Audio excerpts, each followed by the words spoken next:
যদি ফ্রান্সে গিয়েই থাকে তাহলে আপনারা প্রমাণ দেখান। বাংলাদেশের মানুষ তো মূর্খ না, বাংলাদেশের মানুষ শিক্ষিত। মুখ ধরতে পাসপোর্ট লাগে না, এটা কি ভারতের মতো কাঁটাতারের বেড়া টপকে চলে যাবে? বিষয়টি এটা নিয়ে, বিষয়টি হচ্ছে যে আপনারা জীবন বাজি রেখে এই সংগ্রাম করে স্বাধীনতা এনে দিয়েছেন, এর মাত্র 3 মাসের মাথায় এই প্রশ্নের মুখোমুখি হতে হচ্ছে। তাহলে ভবিষ্যতে কি হতে যাচ্ছে আসলে? দেখেন, আমাদেরকে এই যে এটা বললাম যে আমাদেরকে বিভিন্নভাবে প্রশ্নবিদ্ধ করার চেষ্টা করা হচ্ছে।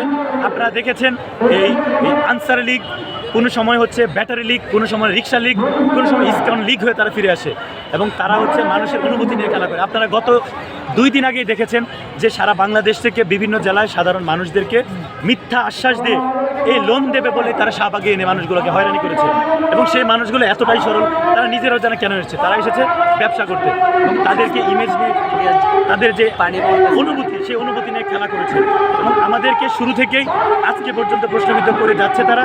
এবং যেহেতু তারা বাংলাদেশকে বিভিন্নভাবে এই মুহূর্তে লুকিয়ে আছে, তারা আমাদেরকে প্রশ্নবিদ্ধ করে যাচ্ছে এবং আমরা তার মোকাবেলা করার জন্য রেডি আছি। এত গণহত্যার পরে আওয়ামী লীগকে নিষিদ্ধ করা হচ্ছে না বা কোনো অ্যাকশন নেওয়া হচ্ছে না? দেখেন, আওয়ামী লীগকে নিষিদ্ধ করা হবে কিনা এটা একটা রাজনৈতিক প্রশ্ন। তারপরেও আমরা বৈষম্য বিরোধী ছাত্র আন্দোলনের পক্ষ থেকে এবং বাংলাদেশের বিভিন্ন সংগঠনের পক্ষ থেকেও জানানো হয়েছে যে আওয়ামী লীগের মতো একটা সংগঠন যেটা গণহত্যা করেছে সেই সংগঠনকে নিষিদ্ধ করা হোক। এবং আমি ঢাকা বিশ্ববিদ্যালয়ের একজন শিক্ষার্থী এবং বাংলাদেশের একজন সচেতন নাগরিক হিসেবে বলতে চাই, দেখেন, যে কোনো দেশে, শুধু বাংলাদেশ না, যে রাজনৈতিক দল গণহত্যার মতো অপরাধ করবে তাদেরকে নিষিদ্ধ করা হবে। এরকম একটা সংস্কৃতি যদি চালু করা হয় তাহলে গণহত্যার সিদ্ধান্ত নেওয়ার আগে প্রত্যেকটা রাজনৈতিক দলকে ভাবতে হবে, সাংগঠনিকভাবে ভাবতে হবে। এবং এটা আমরা আমাদের বৈষম্য বিরোধী ছাত্র আন্দোলনের পক্ষ থেকেও বর্তমান অন্তর্বর্তীকালীন সরকারকে জানিয়েছিলাম। অন্তর্বর্তীকালীন সরকারেরও আমরা যেটা বলতে গেলে মানসিক সম্মতি পেয়েছিলাম, কিন্তু তারাও যখন রাজনৈতিক দলকে জানিয়েছে, আপনি দেখেছেন বিএনপির মতো একটা বড় সংগঠন, তাদেরকে জানানো হয়েছে, এছাড়াও বিভিন্ন সংগঠনকে জানানো হয়েছে, জামাতকে জানানো হয়েছে, তাদেরকে জানানো হয়েছে যে আওয়ামী লীগকে নিষিদ্ধ করতে হবে। আপনি যদি ছাত্রলীগকে নিষিদ্ধ করতে পারেন গ্যাজেট করে, আওয়ামী লীগকে কেন পারবেন না? এই ছাত্রলীগকে মদত দিয়েছে কারা, এই ডিসিশনটা দিয়েছে কারা?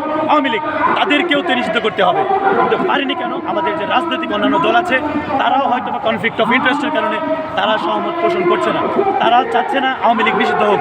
কিন্তু বাংলাদেশের মানুষ তারা কি চায় না যে বাংলাদেশে আর কোনো গণহত্যা হোক? সবাই বিষয়টা হচ্ছে তাদের একটা যুক্তি আছে, তারা বলছে যে আওয়ামী লীগকে যদি নিষিদ্ধ করা হয় তাহলে আওয়ামী লীগ নতুন মোড়কে আসার সুযোগটা পাবে। আপনি যদি তাকে নিষিদ্ধ না করেন সে নতুন মোড়কে আসতে পারবে না, তার গায়ের কাঁধে নিয়ে তাকে রাজনীতি করতে হবে। এই ফ্যাক্টটাকে দেখেন, আপনি যদি বলেন যে আওয়ামী লীগ ছাত্রলীগকে নিষিদ্ধ করলে তারা আন্ডারগ্রাউন্ড পলিটিক্স শুরু করবে, নতুন পলিটিক্স এবং নতুন লোকে আসবে। দেখেন, প্রথমত তারা বিভিন্ন রূপে ফিরে আসবে এবং বাংলাদেশের যে ইন্টেলিজেন্স এজেন্সিগুলো আছে, আওয়ামী লীগের যে নেতাকর্মী যারা আছে তারা কিন্তু সবগুলাই সিল মারা। তারা বিভিন্নভাবে তারা মূলত এই রাজনীতি করেছে হচ্ছে কি বলা যায় কমিটি, তারপর হচ্ছে বিভিন্ন এই ইউনিট, এগুলো কিন্তু সেল মারা আছে। আমাদের রাষ্ট্রীয় সংস্থাগুলোর যদি সদিচ্ছা থাকে তাহলে তারা যেই উদ্দেশ্যেই ফিরে আসুক, যে নামেই যেই সুরতেই ফিরে আসুক, তাদেরকে অবশ্যই চিহ্নিত করা যাবে।